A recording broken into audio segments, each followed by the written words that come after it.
everyone, and welcome to IoT Marketing Live. I'm Tiffani Neilson, and with me is the CEO and founder of IoT Marketing, Johannes Beekman. How are you doing today, Johannes? I'm fine, Tiffany. How are you? I'm doing fantastic.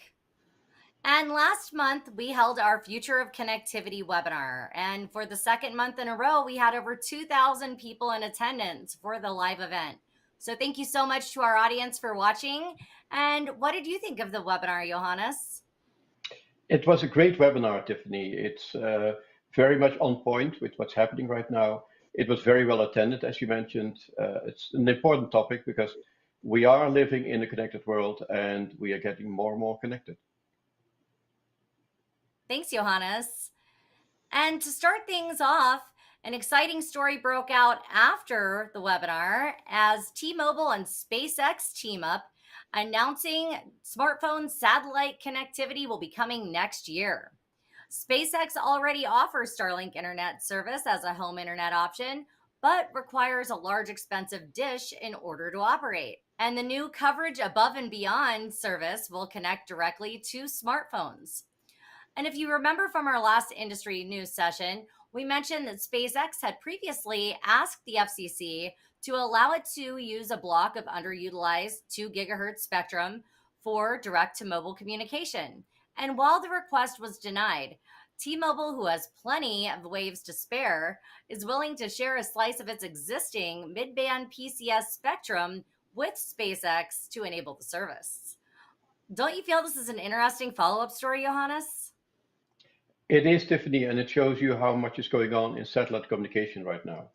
In the previous webcast, we reported that Starlink is interested in spectrum in the 12 gigahertz band, the same band that Dish is using for satellite TV services, and the same spectrum that the 12 gigahertz for 5G alliance is eyeing.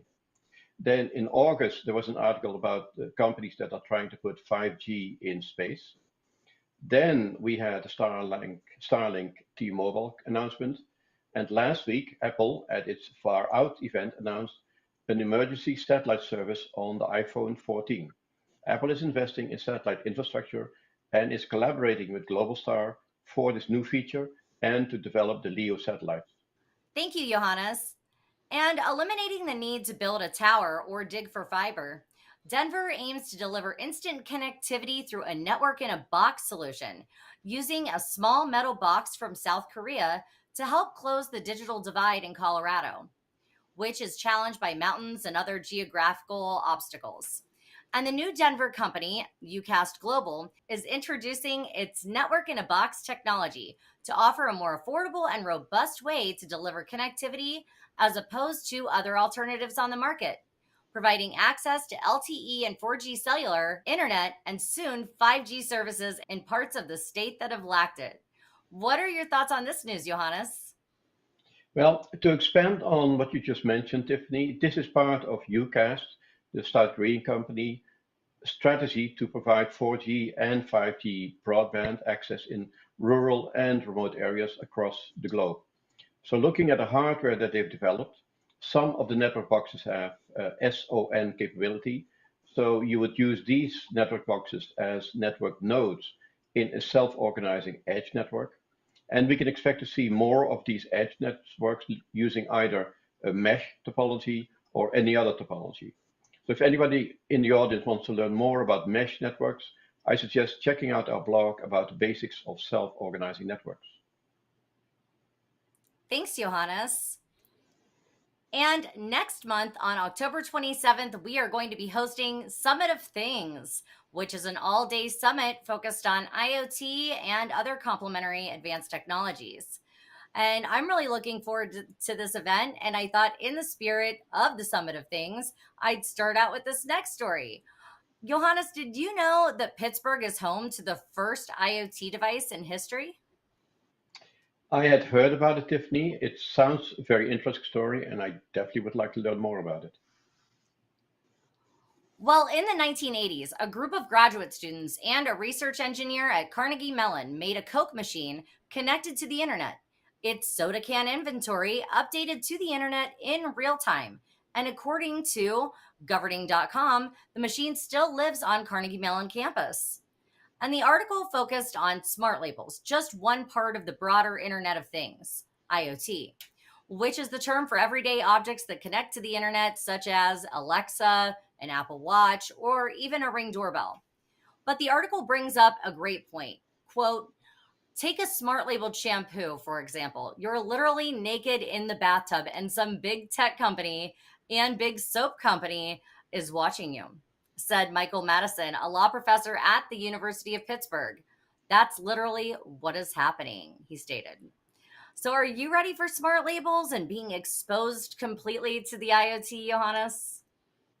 Uh, yes, Tiffany, you bring up a very interesting point because this immediately raises data privacy questions and data ownership questions. But this is technically what IoT technology allows us to do.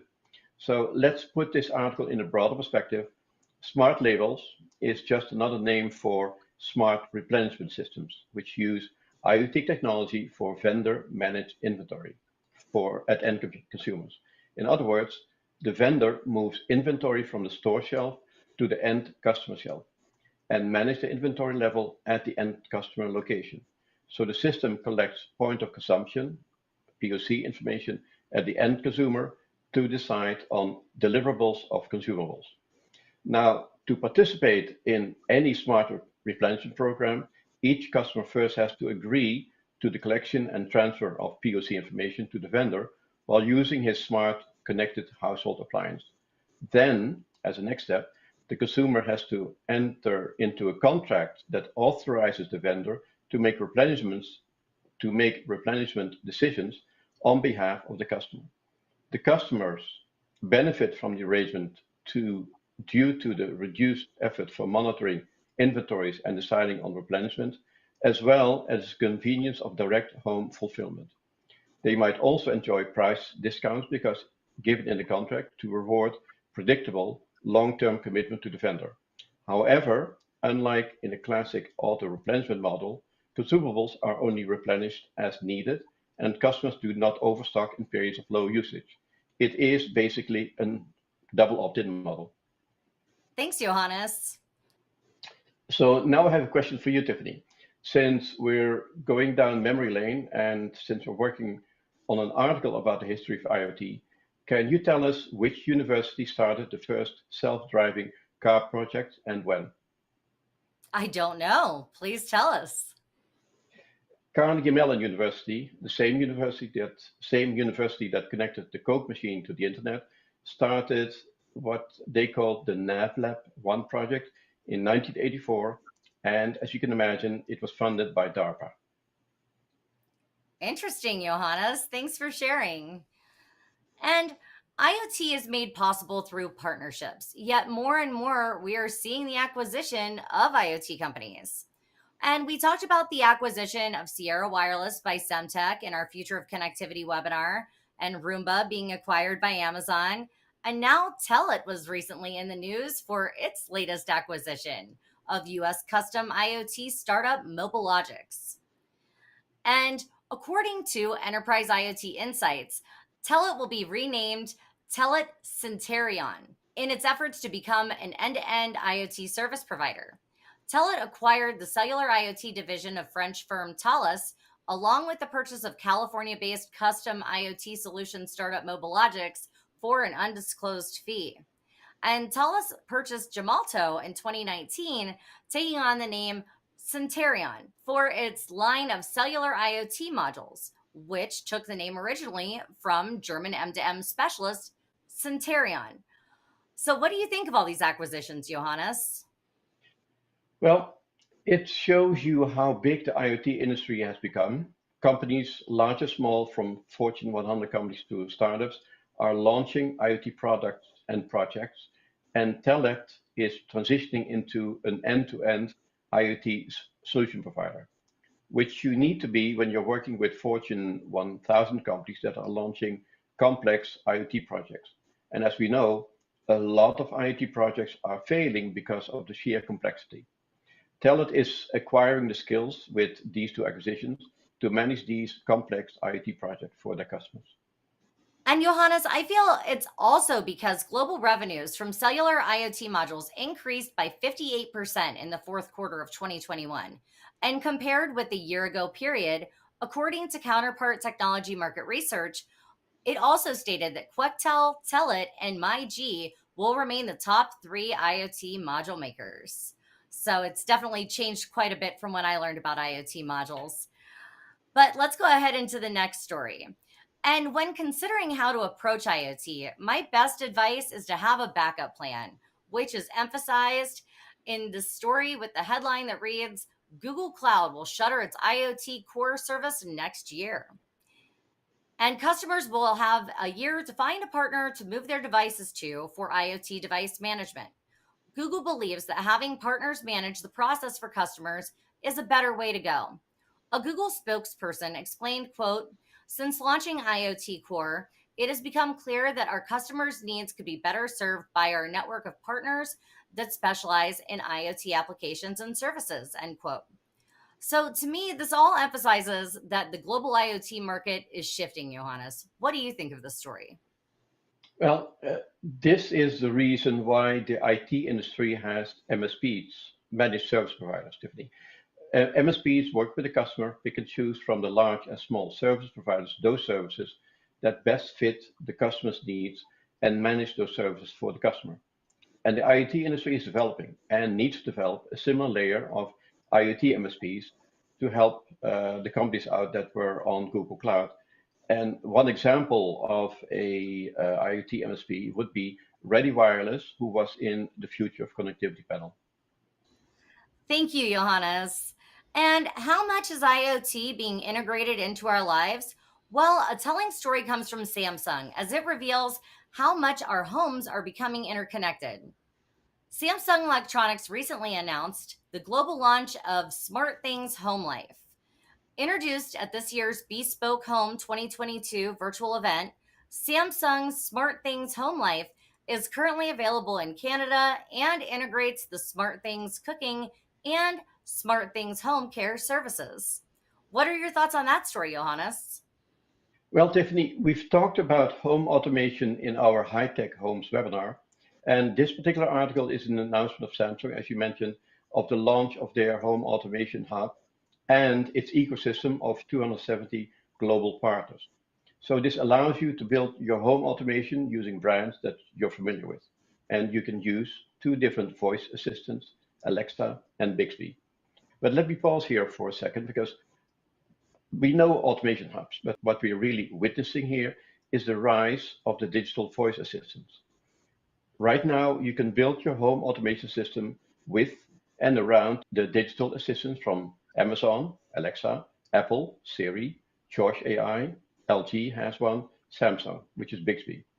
And what we're also seeing, and you can read that in the article, is that on the one hand, the home automation vendors are developing AIs to help troubleshooting appliances, and on the other hand, are developing AIs that are learning the habits of the humans living in the home. Actually, we've written a blog about the rise of sentient homes, Tiffany. In that article, we mentioned, well, it will take us 30 years to develop a sentient home, but I think we'll be there much sooner, listening to what Samsung is doing. So finally, I mentioned Josh AI. Josh AI was one of our panelists in the High Tech Homes webinar. So check out Josh.ai if you want to see some cutting edge home automation applications. Thanks, Johannes. And with billions of IoT devices coming online each year, security continues to be a concern. But perhaps hope is on the horizon as AMTSO has recently published new guidelines for testing IoT security products. The guidelines consist of input from testers and vendors and cover principles for the testing of IoT security products, providing recommendations on test environments, sample selection, testing of specific security functionality, and performance benchmarking for testers. And it seems like this is a step in the right direction, wouldn't you say, Johannes? Well, Tiffany, as you know, IoT security used to be an afterthought, but it's not an afterthought anymore. So we have this trend going on of the standards being built, but there's also another trend going on IoT is getting more and more important for the semiconductor industry. And by 2025, only 3 years from now, 12% of the chips that are being produced globally will end up in an IoT device. So more and more semiconductor companies are developing IoT security chipsets to provide hardware-based data security. So with new standards for testing of IoT security solutions and IoT security chipsets, we're definitely going in the right direction. Thank you, Johannes. And I'm really excited to share our next story as battery materials are limited. Researchers at Innovation Lab in Germany have developed printed rechargeable batteries for sensor nodes for the Internet of Things. And the Tattoos printed battery technology was developed by Evonik and has now been acquired by Innovation Lab for mass production. The rechargeable printed battery technology is based on redox active polymers, according to EE News Europe, and conventional printing methods can be used to produce thin, flexible batteries that can store electrical energy without requiring metals or metallic compounds in their storage system. Sounds like a major breakthrough, wouldn't you say, Johannes? It's really a major breakthrough, Tiffany. And let me put this in perspective. We didn't have time to cover this in the Made to Order webinar, but 3D printed electronics is an emerging market likely to witness heavy demand for 3D printing for flexible displays and wearables. The current market size is small, about 100 million, with a CAGR of 31%. And there are a lot of different technology already available for 3D printing of electronics. Now, combine this with 3D printing of batteries, and you can make very, very compact wearable devices. Thanks, Johannes. And one area that we will discuss during the summit that I find especially interesting is the convergence of IoT and augmented reality. And from retail applications to training to optimizing maintenance to emergency evacuations and first responders, the combination of IoT and augmented reality can be a powerful and possibly life saving tool. And I recently saw a story from Spain that highlighted how a drone combined with augmented reality helped save a 14-year-old boy from drowning on a beach in Spain by dropping a life vest to the swimmer who had apparently swam too far out to sea. And I would assume IoT and AI assisted in spotting the swimmer, but at any rate, I feel that this is an impactful use case. What's your take on this, Johannes? Well, let me put this in a broader perspective. So, Tiffany, did you know that the first AR technology, which included at that time already a head-mounted display, was developed in 1968 at the Harvard University? Wow, I So did not we know that. so we've been fascinated by AR for almost 55 years now. And over the years, a lot of military helmet-mounted applications have been developed. So we know that this works. And if you Google the top 5 AR applications, they always include remote assistance, remote expert assistance, maintenance support, customer support. And yes, these applications always include AI to help with the analysis. So it's first responders are big users of AR and AI and also IoT devices. Thanks, Johannes. And speaking of augmented reality, Meta and Qualcomm have recently announced that they are teaming up to design customized chipsets for future iterations of its extended reality platform. The two companies have signed an extensive multi year partnership at the IFA 2022 in Berlin. I know we will hear more on this during the summit from Chris Farr in his session, Understanding the Business of Extended Reality. And I'm sure Raj Kapoor will touch on this as well in his Blockchain Things keynote. But we have covered and talked about the metaverse a lot, Johannes. What do you think of this news? Well, Meta already uses Qualcomm chipsets in the Meta Quest VR headset, Tiffany. So this is a continuation slash expansion of their collaboration. And to give you some more background information, at CES 2022, Qualcomm announced a collaboration with Microsoft for AR hardware and software development for both the consumer and the enterprise sector. So yes, Qualcomm is a major player in the AR VR chipset market, and that market is expected to reach 7.7 billion in 2026. So this is a very fast developing market. You'll see it in the metaverse, but you'll see it everywhere else. Thanks, Johannes. And our last story involves quantum, which may seem a bit futuristic, but apparently the future is now. WiseKey, a leading global cybersecurity, blockchain, and IoT company, recently announced advances in its post quantum strategy designed to support a new grade of future proof PKI services. WiseKey is developing a new range of trust services that will take advantage of the latest developments in post quantum encryption for real world applications of digital signatures and encryption using PKI and digital certificates.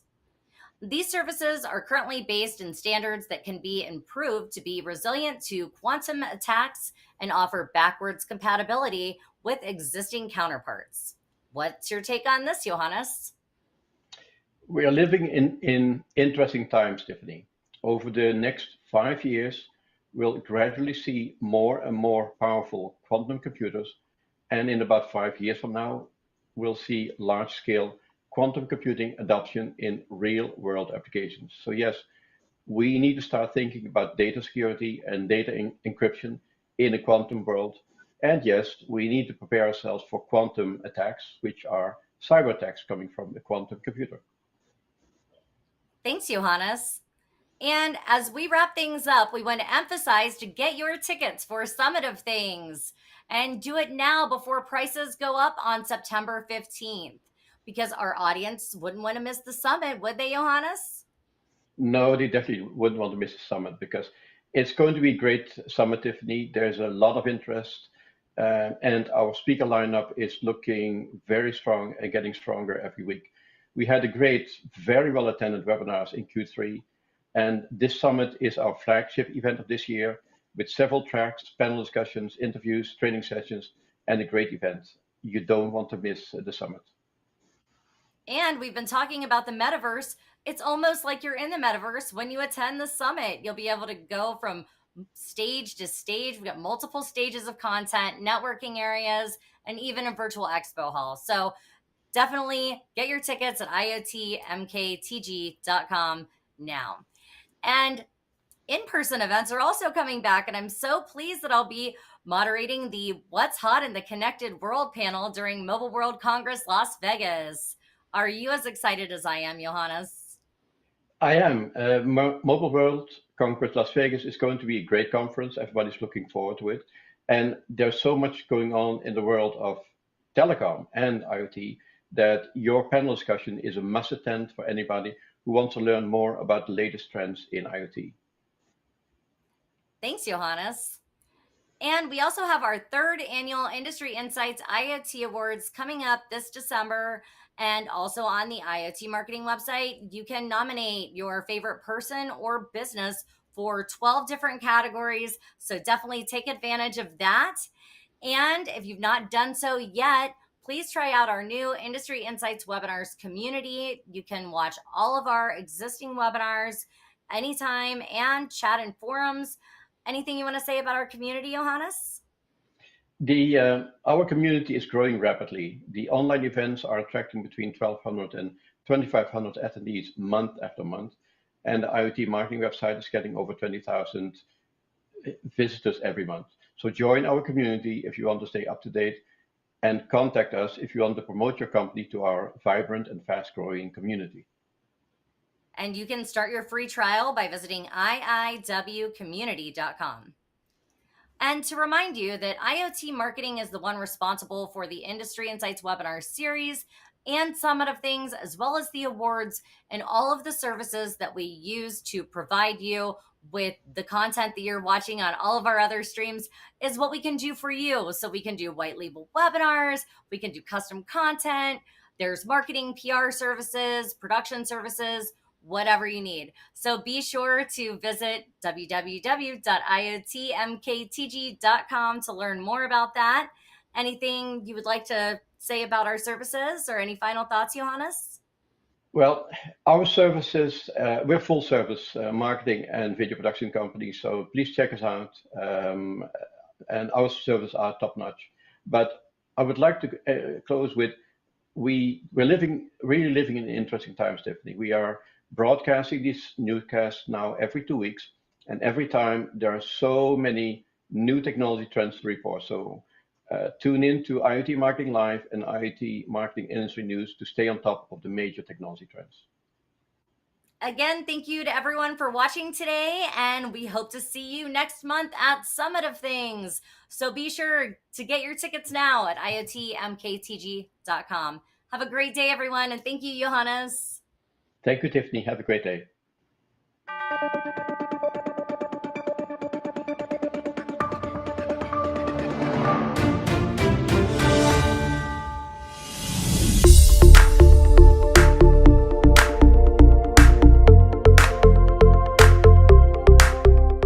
The Internet of Things is reaching mass adoption as the industries using IoT rapidly expand.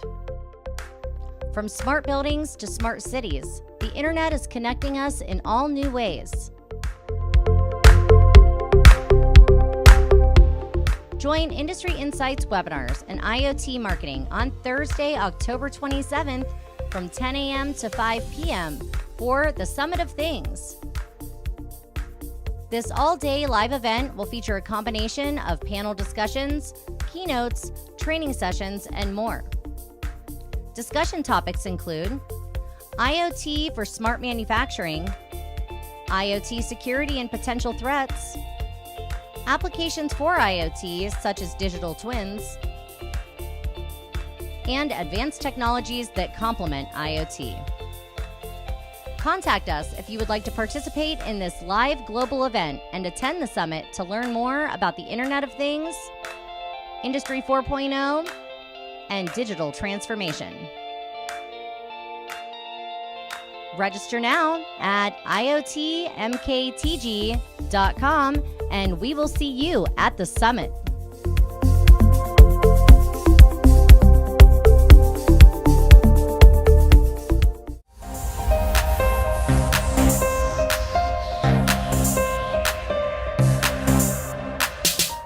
It is time once again to honor the IoT and technology ecosystem for their efforts to push the industry forward with innovation, sustainability, and efficiency.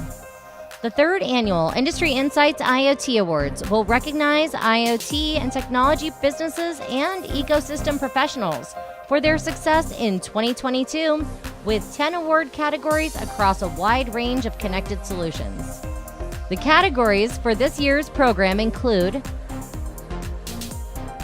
IoT Product of the Year, Best IoT Security Solution, Best Blockchain Solution, Best Edge IoT Application, Best Sustainable Solution, Greenest IoT Solution, Digital Transformation Innovator of the Year, Smart Manufacturing Executive of the Year, Thought Leader of the Year, and IoT Executive of the Year. Join us for the live event on Thursday, December 15th, 2022, hosted by Steve Brummer and Tiffani Neilson to learn more about the latest trends surrounding each topic and a showcase of the winners and nominees for each category. Register now to attend and be sure to nominate your favorite leader, business, or product.